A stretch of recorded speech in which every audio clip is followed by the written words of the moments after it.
कई बार बहुत अच्छा काम या स्टडी कर रहे होते हैं और साथ में जो सामान्य गतिविधियां हैं, अदर एक्टिविटीज़ हैं, वो भी कर रहे होते हैं, परंतु वो परिणाम नहीं मिल पाते जो हम चाहते हैं या जो हम डिज़र्व करते हैं। इतना ही नहीं,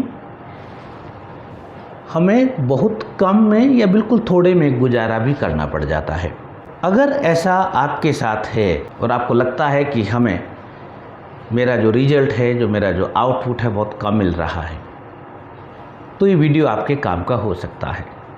नमस्कार, मैं doctor Praveen Mohil, NLP practitioner और रूबरू हूँ एक छोटे से टॉपिक के साथ, और इस टॉपिक का नाम है प्राइमरी इवेंट या primary objective versus secondary objective.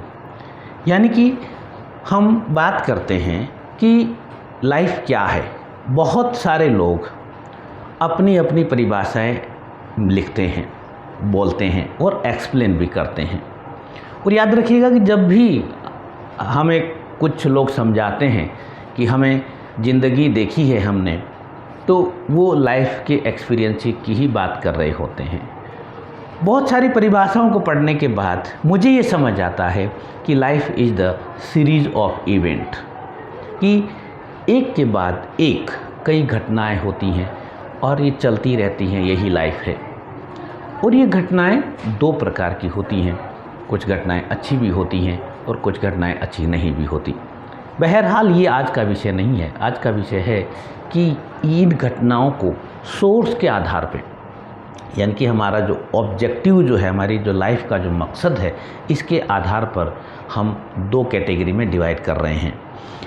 एक घटनाएं वो हैं जिनको हम कह रहे हैं प्राइमरी इवेंट या प्राइमरी ऑब्जेक्टिव, और दूसरा हम कह रहे हैं सेकेंडरी इवेंट या सेकेंडरी ऑब्जेक्टिव। प्राइमरी इवेंट वो हैं जो main things you want to do, यानी कि वो चीज़ जो आप और मैं करना चाह रहे हैं और कर रहे हैं। ध्यान से समझिए कि main things you want to do, यानी कि जो हम करना चाह रहे हैं वो हमारी सबसे इम्पोर्टेंट चीज़ हो गई। जैसे स्टूडेंट के लिए स्टडी, वैसे सबके अलग अलग हमारे प्राइमरी इवेंट होते हैं या प्राइमरी ऑब्जेक्टिव होते हैं। जैसे स्टडी हो गया, जॉब हो गया, अगर आप अभिभावक हैं तो अपने बच्चों को पाल पोस के बड़ा करना, तो इस तरह के हमारे पास एस्पेक्ट रहते हैं। अब दूसरी तरफ हमारा सेकेंडरी हो गया। सेकेंडरी में हम लोग ऐसे समझिए कि जैसे आप काम कर रहे हैं, काम करते करते चलो सोचा कि चलो थोड़ा सा अपने आप को रिफ़्रेश करते हैं, काम की स्पीड बढ़ाते हैं, इसलिए एक कप चाय पी लेते हैं, या चलो थोड़ी देर अपन बाहर वॉक कर लेते हैं, या थोड़ी देर अपन खाना खा के घूम लेते हैं, फिर अपने पढ़ने बैठना है। इस तरह के, यानी कि जहाँ पे हमारा कुछ जॉय होता है, जहाँ पे हमारा कुछ जॉय होता है, वो हमारा काम होते हैं जिनको हम सेकेंडरी कहते हैं। अब इनकी खास बात क्या है? प्राइमरी और सेकेंडरी की खास बात ये है कि प्राइमरी इवेंट वो इवेंट होता है जिसमें एक स्टार्टिंग पॉइंट होता है और एक एंड पॉइंट होता है, यानी कि एक फिनिशिंग पॉइंट है। यानी कि आपने शुरू किया और वहाँ पर एक जगह पे वो काम आके ख़त्म हो जाता है। जैसे आपने एडमिशन लिया, एडमिशन की पूरी प्रोसेस होगी, आप स्टडी करेंगे और आप एक दिन आपका वो डिग्री कंप्लीट हो जाएगी। आप स्टूडेंट हैं, आपने स्टडी चालू करी और आप एक दिन आप अपनी लाइफ में सेटल हो गए, तो वो आपका एंड पॉइंट हो गया। इसी प्रकार से अगर आप मदर हैं या फादर हैं या पेरेंट में से हैं, तो आप अपने बच्चों को इस प्रकार से शुरू करते हैं कि वो एक दिन अपने पैरों पे खड़े हो जाएं। तो ये हो गया हमारा एक इवेंट, यानी कि जिसको हम कह रहे हैं प्राइमरी इवेंट। दूसरा हमारा जो सेकेंडरी के अंदर क्या होगा कि स्टार्टिंग जो पॉइंट है वो अनक्लियर होता है, यानी कि हम कब उस चीज़ को शुरू कर दें कुछ भी पता नहीं होता, और एंड उसका होता ही नहीं। एंड होता है किसी एक नई आइडेंटिटी के साथ। तो जो हम बात करें कि एंड नहीं होता, यानी कि जहाँ से हमने शुरू किया, यानी कि लाइफ एक इवेंट बाय इवेंट है, यानी कि एक ये प्रोसेस है। इसको सिंपल भाषा में समझें कि ऐसे समझो कि आप एक सड़क मार्ग से एक रोड ट्रिप कर रहे हैं, एक यात्रा कर रहे हैं, एक जर्नी कर रहे हैं। आप एक शहर से किसी दूसरे शहर में जा रहे हैं, तो आप देखेंगे कि रास्ते में उतार चढ़ाव भी आएंगे, हिली एरिया भी आ सकता है, सैंडी एरिया भी आ सकता है, यू टर्न भी लेना पड़ सकता है, कहीं पे ट्रैफिक भी हो सकता है, और कहीं पे रोड आपको पूरी खाली मिल सकती है, कहीं रेलवे फाटक हो सकता है। इस तरह की जो चीज़ें हैं ये हमारे इस प्रोसेस का एक पार्ट होती हैं। और इम्पोर्टेंट बात ये है कि ये जो क्या क्या आएंगे, कितने लाइफ में मोड़ आएंगे, कितने यू टर्न आएंगे, कितने ट्रैफिक जाम होंगे, कि कितने हिल पे चढ़ना पड़ेगा, कितना उतरना पड़ेगा, वो डिपेंड करता है आपकी रोड ट्रिप पे, यानी कि आपकी जर्नी पे, यानी कि आपका टारगेट पर। जो भी हमारा और आपका टारगेट होता है उस पर डिपेंड करता है। बट चाहे आपका टारगेट कुछ भी हो, बट एक बात है वो तय होती है। एक बात जो तय होती है, जो मैंने अब तक सीखी और बहुत सारे साइंटिस्ट इस बात को प्रमाणित करते हैं, वो क्या? वो ये बात होती है कि आप किसी भी जर्नी में चलते हैं, यानी कि आपका कोई स्टार्टिंग पॉइंट है, तो आप राइट टाइम पहुंचना चाहते हैं और राइट टाइम आप उस मंजिल पर पहुंचना इंश्योर करते हैं, आप उसी की तरफ एफर्ट्स करते हैं। ये बात तय है। चाहे आप रोड से जा रहे हैं, चाहे आप रेलवे से जा रहे हैं, या बाई एयरफेयर जा रहे हैं, किसी से भी आप जा रहे हैं। अब यहाँ पर क्योंकि मैं स्टूडेंट पे काम करता हूँ, स्टूडेंट का मतलब जो स्टडी करता है, तो स्टडी में आप देखेंगे एक स्टार्टिंग पॉइंट होता है। इसको हम सिंपल भाषा में कहते हैं एक एडमिशन। आपने कहीं एमएससी, एमए, बीए, बीएससी, आपने एक एडमिशन लेते हैं। आप एडमिशन आपने लिया और एक आपका फाइनल रिजल्ट आएगा, ठीक है, रिजल्ट आएगा। ये एक छोटी बात हो गई। ये एक छोटे बच्चे होते हैं कि आहा रिजल्ट आ गया, बट वो ये क्योंकि आपको पता है कि सिर्फ मेरी इस बीए की डिग्री से, एमए की डिग्री से, एमएससी की डिग्री से कुछ नहीं होना, आगे लाइफ बाकी है, यानी कि जर्नी बाकी है, एंड पॉइंट ये नहीं है।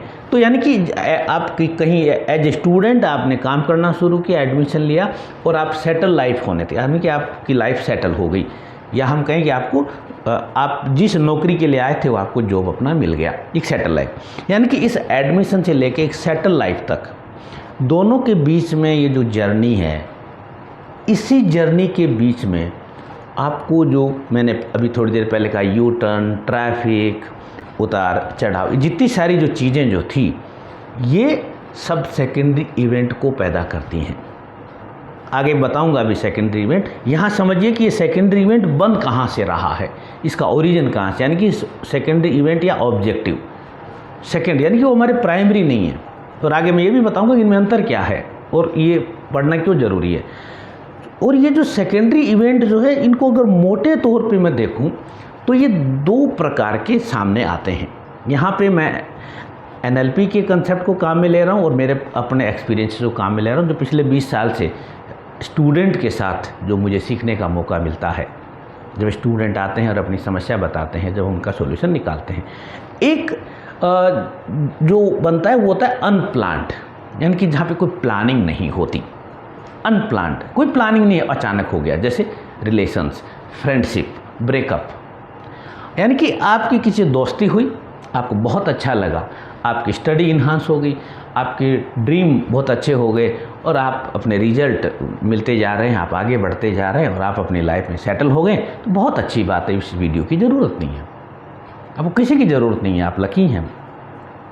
बट क्या हुआ कि जैसे ही आपकी रिलेशन में आए, आपकी किसी से दोस्ती हुई, रिलेशन बना, फ्रेंडशिप हुई और फिर क्या हो गया, ब्रेकअप आ गया। और जैसे ही वो ब्रेकअप हुआ और रिलेशन टूटा, उससे ज़्यादा आप टूट गए, जिससे ज़्यादा मेरा बच्चा टूट गया, तो क्या करें, तब बहुत सारी प्रॉब्लम्स आती हैं। वहाँ पर ये मैं आगे इसका समाधान बताऊंगा। तो ये हो गया अनप्लान्ड, ये हो गया अनप्लान्ड। जैसे पीछे लॉकडाउन आया था, अनप्लान्ड था, खाली रिलेशन नहीं है, लॉकडाउन भी था, यानी कि जिसका हमें पता नहीं है पहले से, जिसका हमें पता नहीं है, ऐसे बहुत सारी चीज़ें आती हैं।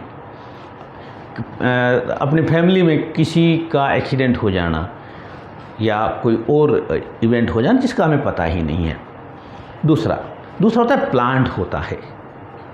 ये यूथ के अंदर ही सबसे ज़्यादा, यानी कि जो अनप्लान्ड के इक्वल ये देखी जा रही है अभी, पिछले 2-3 सालों से ये चीज़ देखी जा रही है।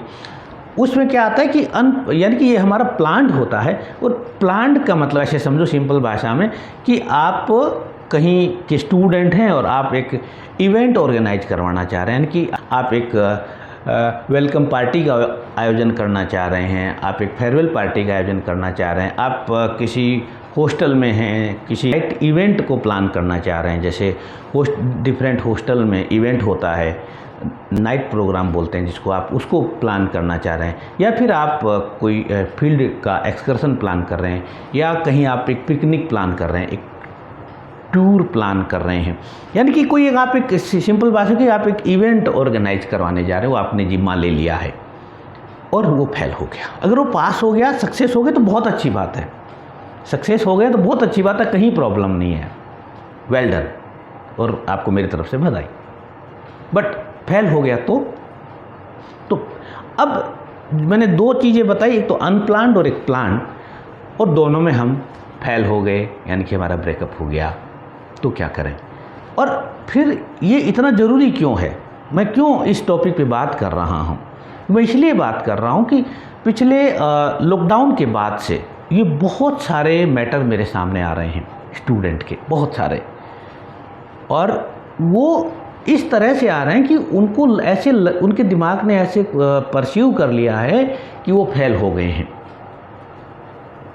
तो अब देखिए इसमें क्या क्या समस्याएं आ सकती हैं, क्या क्या स्टडी ब्रेक हो जाएगा, पढ़ाई पूरी तरह से बंद हो जाती है, पढ़ाई से पूरा ध्यान हट जाता है, आपका जो टारगेट है वो डिस्टोर्ट हो जाता है। टारगेट डिस्टोर्ट होने का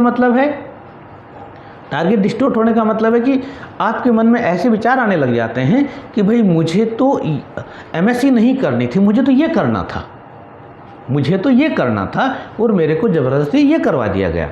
इतनी ज़बरदस्ती कहीं आज के टाइम में नहीं होती है, इतनी ज़बरदस्ती आज का जो अभिभावक है 99% वो समझता है और अपने बच्चे से बात भी करता है कि तुम्हें आगे करना क्या है।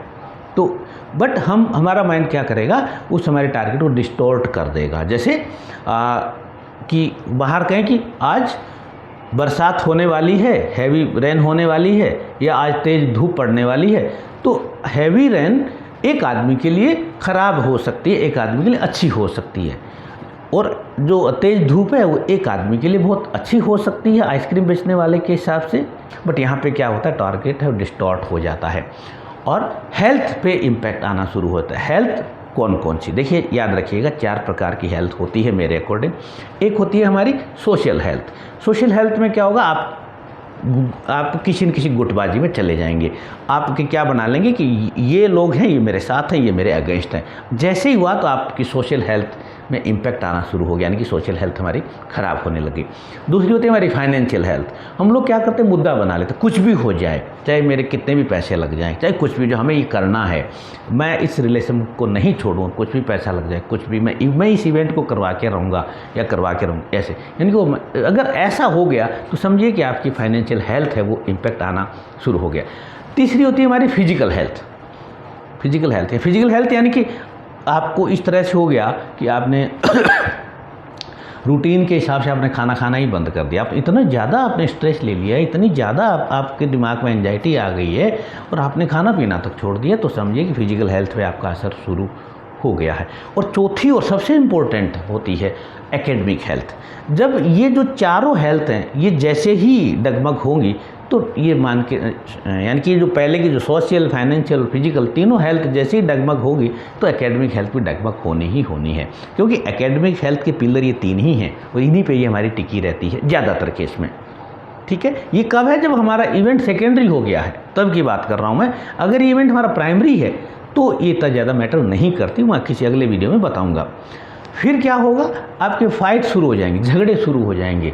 अगर आप बात करते हैं अनप्लान्ड की रिलेशनशिप बात करते हैं, आप आपका जो भी आपका लवर्ड बना उससे आप झगड़ा करना शुरू कर देंगे, आप ब्लेम गेम में चले जाएंगे, आप ब्लेम करना शुरू कर देंगे और बहुत सारी चीज़ें इस तरह से होती हैं। कि सर आपने ये प्रॉब्लम बता दी, अब इसका समाधान क्या हो।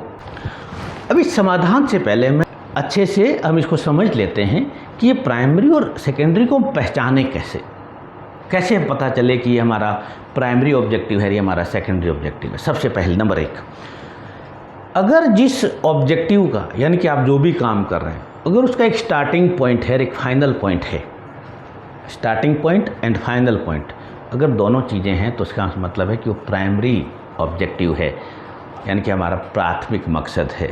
कोई दिक्कत नहीं है, कंटिन्यू कर सकते हैं। अगर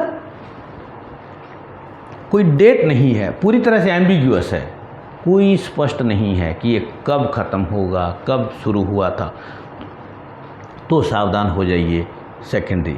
मैं इसको स्पष्ट करूं कि अगर जैसे आपकी एक एडमिशन की डेट होती है, वैसे ही आपका एक पर्टिकुलर डेट पे रिजल्ट भी आता है, ठीक है, तो वो डेट दोनों नहीं है, यानी कि इनिशिएशन और एंडिंग दोनों नहीं है, तो आपका सेकेंडरी इवेंट के ट्रैप में आप हैं, तो आपको सावधान होने की ज़रूरत है। नंबर 2, अगर आपका ये जो काम है ये आप इसको वेल नोन कर सकते हैं, यानी कि आप इसको सबको बता सकते हैं, आपको छुपाने की ज़रूरत नहीं है। ओपन टू पेरेंट, आप अपनी मम्मी को, पापा को, सबको बता सकते हैं कि मैं ये कर रहा हूँ। आप अपने रिलेशन में अपने चाचा, अपने मामा, अपने नाना, दादा, दादी, बुआ, फूफा, मौसा, सबको आप बता सकते हैं कि हाँ मैं ये कर रहा हूँ। तो ये प्राइमरी ऑब्जेक्टिव है, कोई दिक्कत नहीं, आप कर सकते हैं। बट आपको छुपाना पड़ रहा है, आप ओपन नहीं कर सकते। और ओपन नहीं कर सकते, जहाँ चीज़ ओपन नहीं होती वहाँ पे कुछ न कुछ हिडन गेम पैदा होते हैं, कुछ न कुछ हिडन गेम पैदा हो सकते हैं। मैं ये नहीं कह रहा हूँ कि हिडन गेम रॉन्ग ही होंगे, मैं ये नहीं कह रहा हूँ हिडन गेम निगेटिव होंगे, ये पॉजिटिव भी हो सकते हैं, ये निगेटिव भी हो सकते हैं, ये हिडन गेम रॉन्ग भी हो सकते हैं और राइट भी हो सकते हैं, ये दोनों हैं, ये डिपेंड करेगा आपको ये पहचान में लेना पड़ेगा। नंबर 3 कि अगर आपका कोई भी इवेंट है उसमें सेट प्रोग्राम है, सेट प्रोग्राम यानी कि ऑलमोस्ट फिक्स रिक्वायरमेंट है और फिक्स एक्शन है और रिसोर्सेज, यानी कि ये ऐसे समझो कि आप कोई काम करना है, उसमें आपको पता है कि यहाँ से ये हमारा रिसोर्सेज होंगे, ये हमारा स्टार्टिंग डेट होगी, ये हमारे इवेंट होंगे और इस प्रकार से ये हमारा प्रोग्राम कंप्लीट होगा। वो आपका एकेडमिक प्रोग्राम हो सकता है या कोई भी प्रोग्राम, अगर ऐसा है तो आपका गोल सही है, कोई दिक्कत नहीं है, आप कंटिन्यू। बट अगर आपका ऐसा वेरिएबल है, यानी कि आपको बहुत सारी चीज़ों के बदलाव से गुजरना पड़ेगा, यानी कि आपका रिसोर्स ही वेरिएबल है, रिसोर्स ही वेरिएबल है, जब रिसोर्स नहीं होगा तो काम में प्रॉब्लम आनी तय है। तो रिसोर्स वेरिएबल है, तो जैसे ही रिसोर्सेज वेरिएबल होंगे तो आपकी लास्ट डेट का कोई पता नहीं होगा, ना इनिशिएशन डेट का पता होगा। तो ध्यान रखिएगा कि अगर रिसोर्स वेरिएबल है तो समझिए कि सेकेंडरी गेम है, ये सेकेंडरी इवेंट है, सावधान हो जाइए। अगला, डिपेंड ऑन सेल्फ। अगर आपका इवेंट में आप ही करता धरता है, यानी कि आप उसको पूरी तरह से मेहनत करके सक्सेस बना सकते हैं, आप अकेले सक्सेस बना सकते हैं, आपको किसी की ज़रूरत नहीं है, किसी की ज़रूरत यानी कि आप डिपेंडेंट नहीं, यानी कि पूरी प्लानिंग आपके पास है, पूरा रिसोर्सेज आपके पास है, पूरा मैकेनिज्म आपके पास है, पूरा मटेरियल आपके पास है, तो आपका ये प्राइमरी इवेंट है, यानी कि प्राइमरी ऑब्जेक्टिव, यानी कि मोस्ट इंपॉर्टेंट, आप इसको कंटिन्यू कर सकते हैं। बट अगर आप पूरी तरह से दूसरे पे डिपेंड हैं, अगर दूसरा मदद करेगा तो आपका इवेंट होगा, दूसरा कुछ आर्थिक सहयोग देगा तो आपका काम चलेगा, दूसरे लोग आएंगे तब आपकी मीटिंग चलेगी, तो ये एक सेकेंडरी प्रोग्राम है, यानी कि सेकेंडरी इवेंट है, सेकेंडरी ऑब्जेक्टिव है, तो इसमें आपको सावधान होने की ज़रूरत है। और एक और चीज़ जो अभी लॉकडाउन से बहुत ज़्यादा देखने में आ रही है कि आप काम करते करते सिर्फ थकान होना अलग बात है, आप थकान तो फील कर सकते हैं बट आप डिप्रेस्ड फील नहीं करते, आप में एंजाइटी नहीं आ रही, यानी कि आप खुश हैं, थक गए, आप थोड़ी देर रेस्ट करेंगे फिर काम शुरू कर दें, बट आप ऐसा नहीं है कि आप पूरी तरह से डिप्रेशन में चले गए, आप एंजाइटी में चले गए, आपका इस तरह से बार बार आपका सर फटने लग गया, बार बार आपका हेडेक हो रहा है, बार बार आपको कुछ इन्फेक्शंस हो रहे हैं, बार बार आपको इसको छोड़ के भागने का मन कर रहा है। रेस्ट करने का मन करना अलग चीज़ है और भागने का मन करना अलग चीज़ है। अगर ऐसा हो रहा है तो सावधान हो जाइए, ये आपका सेकेंडरी इवेंट की तरफ चला गया है। और आखिरी बात कि ये अगर आपका ये निर्णय सोच समझ कर लिया गया निर्णय है, आपने हर तरह से सोचा है, सोशली, फाइनेंशियली, एकेडमिकली और फिजिकली, ये 4 पिलर हैं हमारे सोचने के। अगर आपने सोच के लिया है तो आपका ये प्राइमरी इवेंट होगा। अगर आपने नहीं सोचा है, ये अचानक हो गया है, एक्सीडेंटल हो गया है, इमोशनल हो गया है, अचानक कहीं चलते चलते मन में आ गया है और आप वो काम कर बैठे हैं, तो आपको सावधान होने की ज़रूरत है। अब ये पहचान के बाद इसका सॉल्यूशन क्या हो, एनएलपी प्रैक्टिशनर होने के नाते एक मेरी जिम्मेदारी बनती है सॉल्यूशन क्या है? सॉल्यूशन में बहुत सिंपल सा सॉल्यूशन है, बट आपको ऑनेस्ट रहना पड़ेगा अपने आप से, ईमानदारी के साथ। आपसे मैं 2 बातें कर रहा हूँ, उसको ध्यान से सुनिएगा।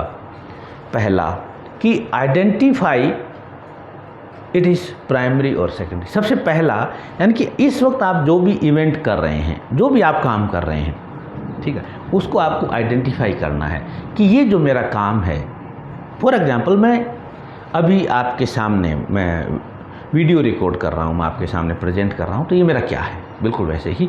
तो आपको सबसे पहले आपको आइडेंटिफाई करना है कि क्या ये मेरा इवेंट है या मेरा ऑब्जेक्टिव है, ये प्राइमरी है या सेकेंडरी है। इज इट प्राइमरी और सेकेंडरी, पहला क्वेश्चन। मतलब समझ गए कि ये मेरा यानी कि क्या ये मेरे लिए बहुत ज़रूरी है, या सोच समझ के लिया गया निर्णय है, या अकस्मात लिया गया निर्णय है, अचानक कोई चीज़ आ गई या चलते चलते मन में आ गई, तो वो है। ठीक है, पहला सवाल, राइट। तो आपका आंसर आएगा प्राइमरी आएगा कुछ केस में, तो बहुत अच्छी बात है, कंटिन्यू करिए, वेल डन। अगर आपका आंसर आ रहा है कि सर ये तो सेकेंडरी है, ये तो सेकेंडरी है, तो अगला सवाल सुनिए ध्यान से। अगर यही सिचुएशन अगले 5 साल, 10 साल, 15 साल और 20 साल की बात कर लेते हैं, अगर यही चीज़ 20 साल तक चलती रही, तो ध्यान से समझिए, आज जो आप कर रहे हैं यही 20 साल तक चलता रहा, तो पहला है कि क्या आप 20 साल तक करना पसंद भी करोगे? उत्तर आएगा हाँ, तो आगे सुनिए। हाँ, तो आगे सुनिए। अगर आप 20 साल तक इस काम को करते हैं, तो दूसरा है कि हर काम बढ़ता है, हर काम बढ़ता है, उम्र जैसे बढ़ती है, एक्सपीरियंस जैसे बढ़ता है। तो ये सोचिए कि आज इसकी क्वांटिटी जितनी है, क्वांटिटी में भी पॉजिटिव में भी नेगेटिव, तो वो जो 20 साल बाद इसी क्वांटिटी है, वो क्या आपको अच्छी लगेगी? आपका आंसर होगा हाँ, तो आगे सुनिए। अगर ना है तो छोड़ना ही है। हाँ, तो क्या करें? तो हमें अगले 20 साल के बेनिफिट और लॉस की एक लिस्ट बनानी है।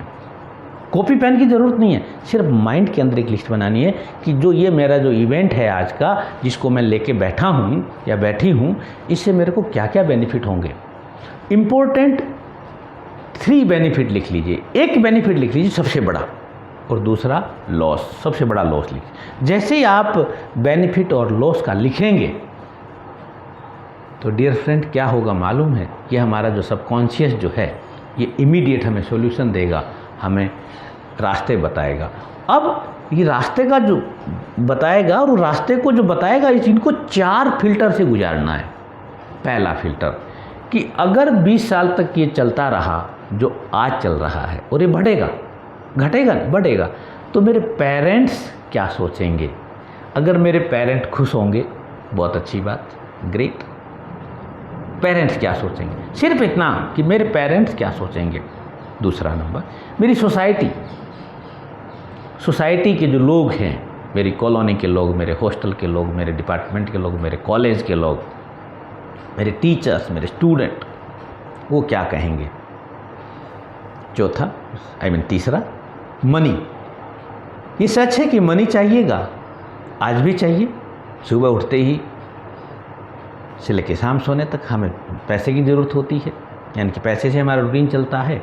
तो उस पैसे का हम मेरे पास क्या इस इवेंट से जो मैं आज लिया हूँ, जो कर रहा हूँ, इससे मेरा पैसा बनता रहेगा। और चौथा कि जो मेरी फिजिकल हेल्थ है वो मेरी कैसी होगी। यानी कि 4 फिल्टर जैसे ही हम लगाएंगे और फिर हम निकालेंगे बेनिफिट और लॉस, तो ये मेरा एक्सपीरियंस है अब तक का कि आपकी जो प्रॉब्लम है 99% सॉल्व हो जाएगी। सॉल्व हो जाएगा मतलब क्या हो जाएगा कि आप जो सेकेंडरी ऑब्जेक्टिव पे चल रहे थे, सेकेंडरी ऑब्जेक्टिव पे आपका जो शिफ्टिंग हुई थी, वो इमीडिएट क्या होगी, प्राइमरी ऑब्जेक्टिव पे आ गई थी। वही तो हमारा मकसद है, मकसद भी तो वही है। और आपको किसी काउंसलर की और किसी की ज़रूरत नहीं पड़ेगी, ठीक। और अगर ऐसा नहीं हुआ ये 99% ये टेक्निक सक्सेस है, 99%। 1% हो सकता है कि आप एक काम ना करें और आप परेशानी में हैं। आप परेशानी में यानी कि आपका जो मेन काम जो था, हमारा जो ऑब्जेक्ट था, वो हमारा छूट चुका है या छूटता जा रहा है, तो आप हमें किसी NLP के एक्सपर्ट से, किसी काउंसलर से हमें कंसल्ट करने की ज़रूरत है। और हाँ, अगर आपको लगता है कि ये वीडियो अच्छा है या किसी की मदद कर सकता है, तो मैं चाहूँगा कि आप वीडियो को शेयर कर दें। बट एक चीज़ और, आपको ये लगता है कि कोई मेरा दोस्त या मेरा रिश्तेदार, मेरा भाई या बहन, वो इस तरह से सेकेंडरी इवेंट में फंसा हुआ है, सेकेंडरी ऑब्जेक्ट में फंसा हुआ है और वो इस वीडियो को देख के निकल जाएगा, तो उसको मत भेजिएगा, उसको मत भेजिएगा। क्योंकि आप अगर ऐसा सोच रहे हैं कि वो फंसा हुआ, इसका मतलब समझिए कि कहीं आप भी इस ट्रैप में हैं। डोंट माइंड प्लीज़, आप भी इसमें हैं, तो पहले हम अपना कर लें, देन हम किसी उसको दें जो इस ट्रैप में है। क्योंकि इसके लिए ज़रूरी है कि हम ट्रैप को आइडेंटिफाई करें। और अगर वीडियो आपको अच्छा लगा, मैं चाहूँगा कि लाइक कर दें, शेयर कर दें। और मैं ऐसे ही वीडियो बनाता रहता हूँ, तो मेरा आग्रह है कि मेरे चैनल को सब्सक्राइब कर लें। और मेरी शुभकामनाएं आपके साथ हैं। Thank you very